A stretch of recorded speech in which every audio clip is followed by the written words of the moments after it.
Gente, faz um tempinho aqui que eu tô tentando fazer esse vídeo, porque vocês viram o que aconteceu, né? Um caso trágico, muito revoltante, que aconteceu com uma influenciadora de 26 anos, a Liliane, que infelizmente faleceu por conta de complicações de uma lipoaspiração que ela fez. E isso mexeu muito comigo, eu fico muito mal e tornou ainda maior a necessidade de vir aqui compartilhar algo com vocês que eu sempre tive vontade de falar, conversar sobre, mas não tinha a coragem, tinha um pouco de receio, de vergonha. Mas hoje realmente eu tenho que vir aqui contar sobre isso. Eu sei que eu, apesar de atender a muitos padrões de beleza, também sinto uma pressão estética muito grande sobre mim, então tenho dificuldade de aceitar algumas coisas, tenho minhas inseguranças, minhas insatisfações com o corpo. E ano passado, né, março de 2020, eu decidi fazer uma lipoaspiração. E o que acontece? A gente sabe que um procedimento como uma lipo é extremamente invasivo, então a gente deve procurar um profissional que a gente conhece o trabalho, que passe segurança pra gente, que a gente confie. Só que eu não fui por esse caminho. Eu acho que de tanto ver no Instagram, eu decidi por fazer aquela técnica famosa que várias influenciadoras, blogueiras estavam fazendo. E na época, por eu conhecer uma pessoa que tinha feito, tinha dado tudo ok pra ela, pra mim vai dar tudo ok também. Então, em vez de eu fazer, sei lá, com alguém que eu já conheço, mas não faz essa técnica, eu vou apostar em alguém que eu não conheço, mas vai me entregar essa técnica aí. Eu vi aqui o antes e depois. Eu acho que vai ficar legal e vai dar certo em mim. Na época me ofereceram permuta, mas não aceitei, decidi fazer pagando, porque eu sei que a internet amplia essa pressão estética nas pessoas, tanto é que eu estava ali, né? E eu já percebi o efeito que isso poderia causar nas pessoas que me seguem e tal. Sabe quando você vê muita gente fazendo a mesma coisa e você começa a achar, nossa, por que eu não faço em mim? Nossa, eu acho que eu preciso disso também. Nossa, é muito fácil, olha esse antes e depois, é como arrancar o dente. Então, eu preferi fazer pagando, que eu não me sentiria confortável, né, divulgando algo que é tão invasivo. E também queria me colocar ali numa posição de cliente que pode exigir, pode reclamar, né? Então, me senti mais segura dessa forma. Na época, eu fiz questão de pagar o melhor hospital, onde a pessoa atendia, para eu me sentir segura com essa decisão, né, de estar ali com um profissional que não era o que eu conhecia, mas era o que tinha a técnica que me seduziu, que eu queria ficar igual. Aí o que aconteceu? Aí em março do ano passado fiz a cirurgia, nesse dia subi pro quarto. Quem passou lá para conversar comigo foi o anestesista da equipe, não foi o cirurgião, porque é o cirurgião que passa para te contar os detalhes da cirurgia, se teve alguma intercorrência, como é que foi, quanto tirou de cada canto ali, que lipou. E aí não aconteceu essa conversa e tipo... no primeiro dia lá com a equipe do hospital cuidando de mim, eles me faziam umas perguntas que eu não sabia ao certo responder, porque eu não tinha esses detalhes ainda do cirurgião. Aí no dia seguinte ele apareceu e ele viu que no dreno estava saindo muito sangue vermelho vivo.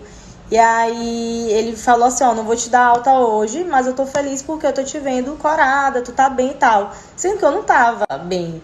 Tanto é que quando ele falou isso, todo mundo ficou se olhando assim, as enfermeiras que estavam presentes, meus pais também que estavam comigo, minha irmã, todo mundo ficou sem entender nada. Aí o que ele saiu, falou isso, né, que não ia me dar alta, mas que eu tava bem, que eu tava parada, foi embora. Meus pais estavam presentes, a minha irmã Ludmilla também, e sabe aquela inquietude de mãe? A minha mãe me vendo assim, minha filha não tá bem, ela tá pálida, ela tá desfalecida, e de fato eu tava com uma cor tão branca que eu tinha perdido esse delineado da boca, parecia uma coisa só, uma pele só. Eu tava muito amarela e o sangue do dreno, as enfermeiras tiravam, quando a gente via já tava cheio de novo, então aquilo não tava normal. A minha mãe, inquieta, foi lá falar com algum médico de plantão do hospital, aí levou até o quarto e lá eles viram, gente, ela tem que ir pra UTI agora. Então, aí já bateu aquele medo. Gente, por que eu tenho que ir pra UTI? O que tá acontecendo? Porque você que é leigo, né? Você não é médico, você já fica inseguro. Aí todo mundo ficou tenso. Corre pra UTI, todo mundo tenso, nervoso, sem entender nada. Fiz lá o exame pra saber o motivo desse sangramento interno, porque que tava saindo muito sangue. Corre pra fazer transfusão de sangue, recebi 2 bolsas. E aí tudo isso muito rápido, muito urgente, a gente sem entender nada. Aí esses dias na UTI, gente, eu me senti muito mal, muito mal. Eram dias assim que eu não saía da cama, nem pra fazer xixi, nem pra fazer as necessidades. Eu fazia tudo na cama, não podia andar, eu não conseguia dormir de tanta dor. Aí mandaram um psicólogo lá pra mim, a família toda nervosa, e eu me sentindo muito mal. por essa situação que eu me coloquei minha família também, porque meu pai passou mal. Tanto é que no dia que eu subi pro quarto, que eu levei alta da UTI, ele desceu pra emergência, aí minha irmã começou a ter os gatilhos, crise de ansiedade, minha mãe passou mal também. Então foi uma situação que eu nunca mais quero voltar para aquilo. Primeiros dias na UTI eu não podia sair da cama, fazer todas as necessidades na cama mesmo com a ajuda de uma enfermeira, tomar banho na cama também, pinchar a cabeça. Sabe quando você está extremamente vulnerável? E assim, eu sei que intercorrências acontecem, mas o que mais me deixou na mão e que me deixou extremamente mal foi no dia que eu mais senti dor, que eu não conseguia dormir, mesmo com muito remédio, eu não conseguia dormir de dor, eu não conseguia entrar em contato com o meu cirurgião. Sabe quando a pessoa marca muita cirurgia uma atrás da outra, sai de uma já entre outra? Eu não acho isso correto, tipo, eu não conseguia, também a equipe lá do hospital não conseguia. Então eu fiquei muito mal e me sentindo culpada e me vendo ali presa na cama. E meu Deus, por que eu fiz isso comigo? E meus pais preocupados, né? Porque a gente, né, da medicina, então a gente já entende tudo diferente, achando que vai acontecer o pior. Então depois eu fiquei lá no hospital 6, 7 dias, sendo que a maior parte foi na UTI. Eu olhava assim, gente, eu boazinha, né, uma mulher adulta, informada, eu me coloquei nessa situação, família que toda vulnerável pensa por minha culpa, e eu ficava pensando assim, e se minha mãe não tivesse comigo, se ela não tivesse tido a iniciativa de puxar alguém e falar, olha, e brigar, minha filha não tá bem, ela tá muito pálida. E se eu não tivesse ido a tempo para UTI, se eu não tivesse recebido a transfusão de sangue a tempo, gente, eu poderia ter partido por uma besteira, sabe? Então, isso mexeu muito com a minha cabeça. Foram meses, assim, horríveis, porque minha recuperação, que já era difícil, foi mais lenta que o normal, já que minha barriga ficou bem pontuda, assim, pro lado esquerdo. Tipo, as pessoas fazem 10 drenagens, eu fiz mais de 50. A minha recuperação coincidiu com o período de isolamento social. Então, tudo isso foi mexendo com minha cabeça e eu fiquei mal, me sentindo culpada, arrependida, horrível. E a minha primeira crise de ansiedade foi por conta disso.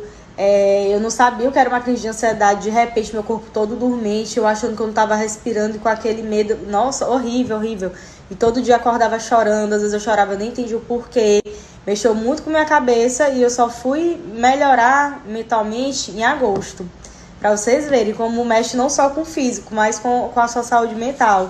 E hoje eu penso muito, né, repenso muito sobre tudo que aconteceu, especialmente pela forma como aconteceu, como eu decidi as coisas. Teria feito com um profissional que eu já conhecia, apesar dele não apoiar essa técnica, em vez de confiar minha vida nas mãos de alguém que eu não conheço, mas que fazia aquela técnica que me seduziu, que eu achei lindo, olhando as fotos, e na minha cabeça seria maravilhoso para mim também. Enfim, eu faria tudo diferente. Teve um detalhe, depois de todo esse processo de recuperação, que para mim foi mais lento que o normal, se viu ali a necessidade de fazer um reparo. Então, eu teria que fazer depois de um ano e eu não tenho essa coragem. Não, pelo menos com essa equipe, não confio mais. Hoje eu tive essa vontade de compartilhar essa minha experiência com vocês, porque cirurgia plástica é um assunto muito sério, não pode ser demonizado, mas também não pode ser tratado como algo que é pouco invasivo e simples, não é? Os riscos de fato são muito altos. Então, depois dessa experiência, se eu puder aconselhar aqui, antes de decidir qualquer coisa, pesquise bem, procure um profissional qualificado, não se deixe levar por publicidade, por preço barato. Você tem que tirar todas as suas dúvidas, conversar muito com o seu médico, até de fato sentir a segurança para poder tomar uma decisão. E do lado de cá, enquanto influenciador, ter transparência, honestidade na comunicação desses procedimentos, ainda mais quando se trata de um procedimento que é muito invasivo, tem que comunicar o que quais são os riscos, porque de fato não é uma coisa simples. Para encerrar, mais uma vez, meu sentimento de solidariedade à família da Liliane. Isso tudo que aconteceu é muito triste, mexe muito comigo. A gente sabe que são vários casos que acontecem, né, por complicações de uma cirurgia plástica. A gente precisa tratar esse assunto com seriedade. E eu peço até desculpas por ter levado todo esse tempo para finalmente ter tido a coragem de vir aqui compartilhar minha experiência. Por muito tempo eu tive receio de contar isso, até mesmo vergonha por me achar uma mulher adulta com acesso à informação e ter me colocado numa situação dessa. Então é algo que para mim é terrível lembrar, mas que sirva de alerta para a gente tratar esse assunto com a seriedade que esse assunto requer.